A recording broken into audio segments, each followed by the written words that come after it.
સાધુ કોને કહેવાય તો કહે છે જેને કોઈનો સંગ ન હોય ને સાધુ કહેવાય. સર્વ સંગ પરિત્યાગી અને મહાપુરુષો જ સાધુ હોય છે. બધાનો સંગ છોડીને પણ પોતે સાધુ હોય છે. માં, જો તમારે આ અજ્ઞાનના અંધકારમાંથી છૂટવું હોય તો મારી એવી ઈચ્છા છે કે તમે જેને કોઈનો સંગ નથી એવાનો સંગ તમે કરો. સર્વસંગ પરિત્યાગી મહાપુરુષો સાધુ હોય છે તો તમે એનો સંગ કરો. અને જો તમે એના સંગની ઈચ્છા કરશો તો તમારા આસક્તિથી ઊભા થતા બધા જ દોષોને એ હરી લેશે. કેમ? સંતોનું એક જ કામ છે, આપણી આસક્તિઓને નાશ કરાવે. આવી કથાઓ સાંભળી સાંભળીને આપણી આસક્તિઓને આપણે વારવી જોઈએ. આપણી આસક્તિઓ પર આપણું કાબુ હોવો જોઈએ.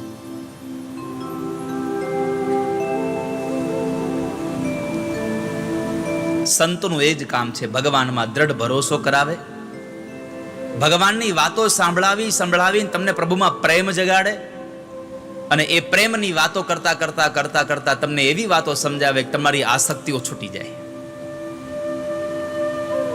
આસક્તિ છોડવા માટે આપણે કથામાં બેઠા છીએ. પ્રભુ પદ પ્રગટ કરાવત પ્રીતિ, ભરમ મિટાવત ભારી. પ્રભુ પદ પ્રગટ કરાવત પ્રીતિ, ભરમ મિટાવત.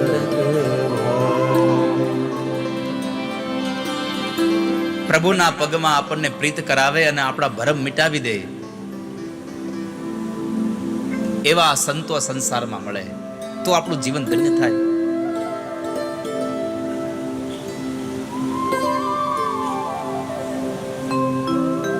તો માં, તમે સંતોનો સંગ કરો.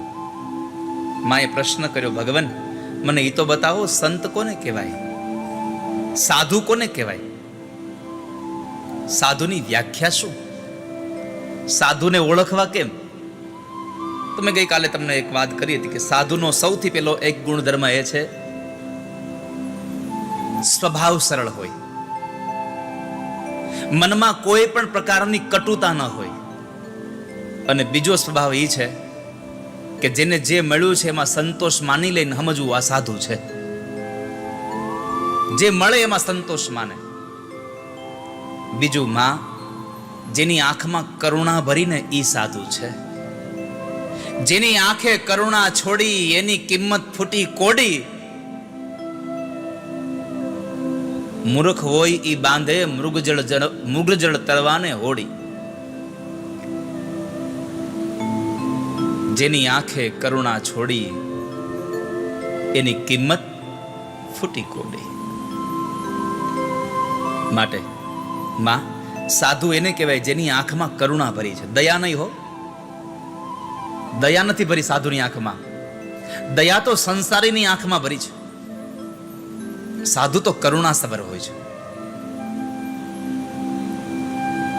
દયા અને કરુણામાં તફાવત એટલો છે, આપણે કોઈકની મદદ કરીએ પણ જેને ઓળખતા હોઈએ એને.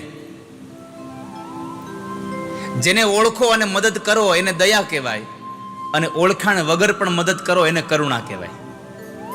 સાધુ ઓળખે એને પણ મદદ કરે અને જેને નથી ઓળખતા એને પણ મદદ કરે છે. એટલે સાધુ છે. સાધુની આંખમાં કરુણા ભરી છે. માટે માં, સાધુનો સંગ કરજો.